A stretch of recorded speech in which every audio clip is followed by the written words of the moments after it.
మాది మంగపతి దేవిపేట అండి.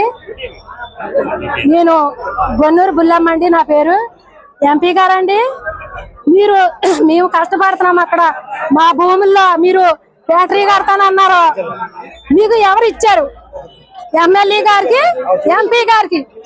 మేము మీకు ఓట్లేసి జనం అందరితోటి తిట్లు తినిపించి మిమ్మల్ని గెలిపిస్తే ఈ రోజు మా ఊళ్ళో మీరు కడుతున్నారు కాబట్టి మాకొద్దు. మేము జనం అందరం రైతులు వచ్చామండి. మాకున్నది ఒక ఎకరం 2 ఎకరాలు. మీ కూలి పని చేసి బతకాలి. గుంటూరు నుంచి కూడా వచ్చి మాకేసే బతుకుతున్నారు. అలాంటి వాళ్ళని బోబెట్టే ఊరు మీరు ఫ్యాక్టరీ కడతారా? వద్దండి. మీరు ఎక్కడన్నా అవకాశం కుదిరితే కట్టుకోండి, లేదండి. ఎమ్మెల్యే గారు, ఎంపీ గారు, మేము తెలుగుదేశం కార్యకర్తలు అంటే మళ్ళీను ఇలా కంపు దెబ్బలు దప్పుతున్నారండి. అందుకని మీరు దయచేసి వేరే చోట మార్చుకోండి. కానీ మాకు మట్టిగా వద్దండి. వద్దు. మీరు దయచేసి వేరే చోటకు మార్చుకోండి. అంతేగాని మమ్మల్ని ఇబ్బంది పెట్టద్దు. మేము స్టేషన్కి వెళ్తాం. ఎంతమందిని మీరు స్టేషన్ లో పెడతారు? మీరు ఎంతమందిని పెడతారు?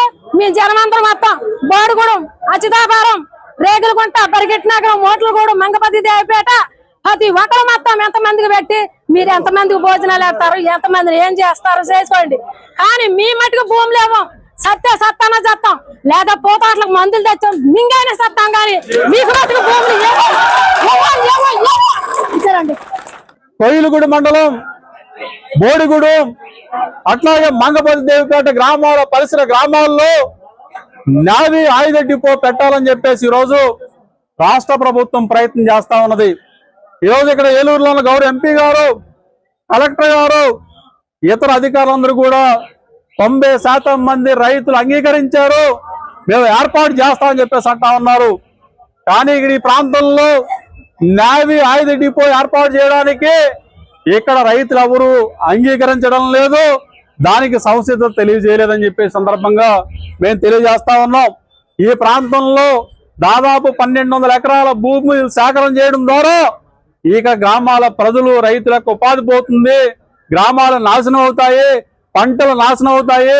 ఈ ప్రాంతంలో వర్జీనియా పొగాకు కానీ, అలాగే మొక్కజొన్న కానీ, అలాగే ఆయిల్ ఫామ్ కానీ, ఇతర అనేక ఉద్యాన పంటలు, వ్యాపార పంటలు, ఆహార పంటలు పండే ప్రాంతాన్ని నాశనం చేసి నావీ ఆయుధ డిపో ఏర్పాటు చేయడం అంటే ఇంతకంటే దుర్మార్గం అని చెప్పేసి మేము అడుగుతా ఉన్నాం.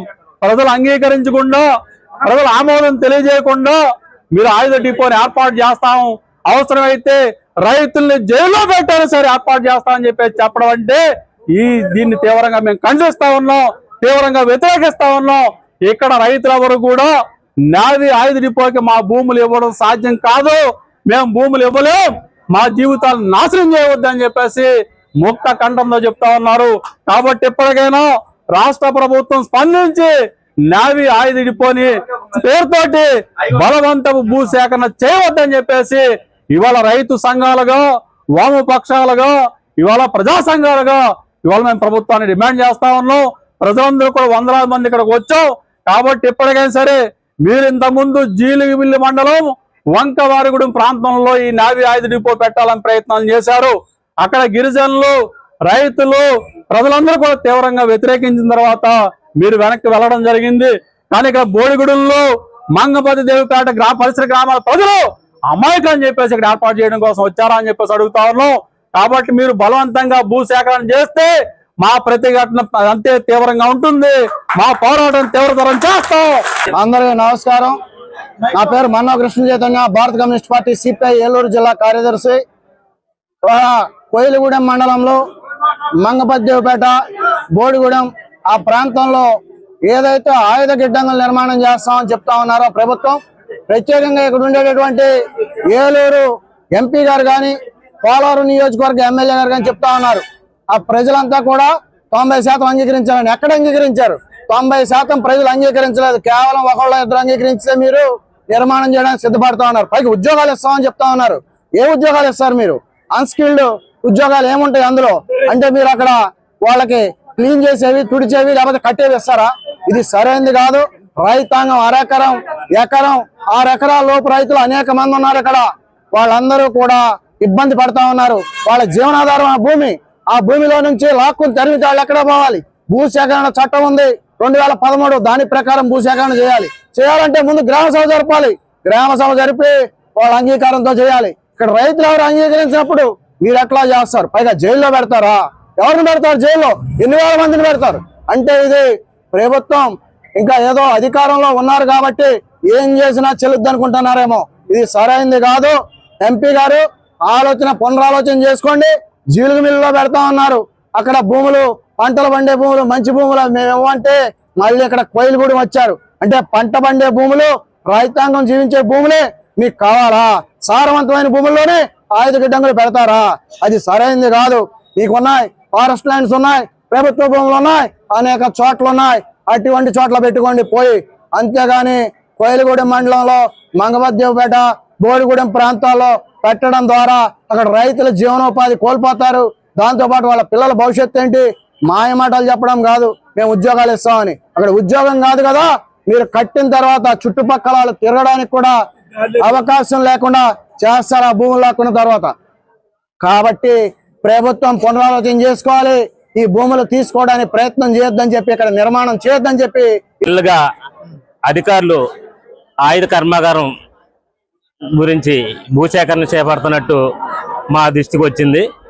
ఎంఆర్ఓ గారు మమ్మల్ని పిలిపించి ఇలాగా ఆయుధ కర్మాగారం బోడిగూడెం మంగపద్దేపేట పరిసరాల్లో వచ్చింది కాబట్టి 2000 ఎకరం అవసరం అవుద్దేమో, ఈ భూసేకరణ చేస్తున్నాం మేమని మా దృష్టికి తీసుకురావడం జరిగింది. మేము ఒకటే చెప్పాం, మా ఏరియా అంతా చిన్నకారు రైతులు, భూమి మీద ఆధారపడి బతుకుతున్నటువంటి వాళ్ళు, ఎవరు కూడా భూమి ఎవరని మేము కరాఖండిగా ఎంఆర్ఓ గారికి చెప్పడం జరిగింది.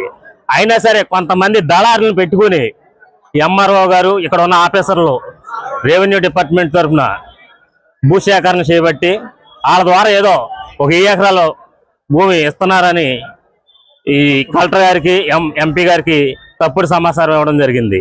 కానీ మేము ఎంఆర్ఓ గారికి, కలెక్టర్ గారి దృష్టికి కూడా దీన్ని తీసుకెళ్తే ఎంపీ గారు కౌరంపించి మాతో మాట్లాడడం కూడా జరిగింది.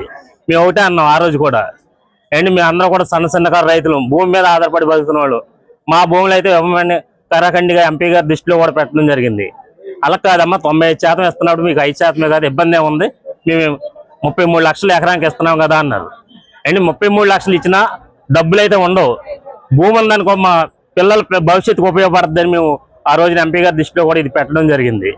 కాబట్టి ఈ రోజున పోలవరం ప్రాజెక్టు పూర్తయితే మా ఏరియా అంతా సస్యశ్యామలం అవుద్ది. ఇప్పటికే అన్ని 2 పంటలు పండే భూములు, తర్వాత చింతలపూడి కెనాల్ ద్వారా కాలువ తవ్వడం జరిగింది. అలాగే పంట కాలంలో కూడా మా భూములకు ఆల్రెడీ డబ్బు వేసి ఉన్నారు గవర్నమెంట్ వారు. ఈ రోజున ఏ విధంగా డిపో ఏర్పాటు చేస్తారని మేము అడుగుతున్నాం. ఆల్రెడీ పంట కాలంలో డబ్బులు వేయడం జరిగింది, రైతులందరూ కూడా 2 పంటలు పండించుకుంటున్నారు. మరి భూసేకరణ ఏ విధంగా చేపడతారు, ఏ విధంగా ఈ 1200 ఎకరం ఏ విధంగా తీసుకుంటారని ఈ ప్రభుత్వాన్ని నేను అడుగుతున్నాను. కాబట్టి దయచేసి మా భూముల మట్టికి ఇవ్వడానికి రైతులు ఎవరు సిద్ధంగా లేరు. అంతవరకు వస్తే ప్రాణ త్యాగానికి కానీ సిద్ధపడతారు తప్ప భూములు అయితే ఎవరని నేను సభాముఖంగా తెలియదు. నా పేరు సంసాని కిషోర్, మాది కోయిలగూడెం గ్రామం, బోడిగూడెం పరిధిలో మాకు 2 ఎకరాల భూమి ఉంది. అయితే ఈ భూముల మీద ఆయుధ కర్మాగారం ఏర్పాటు చేయడానికి ఎంపీ గారు మొన్న ఒక స్పీచ్ ఇచ్చారు. 90% ప్రజలు అందరూ ఒప్పుకున్నారని అంటున్నారు. అది అవాస్తవం.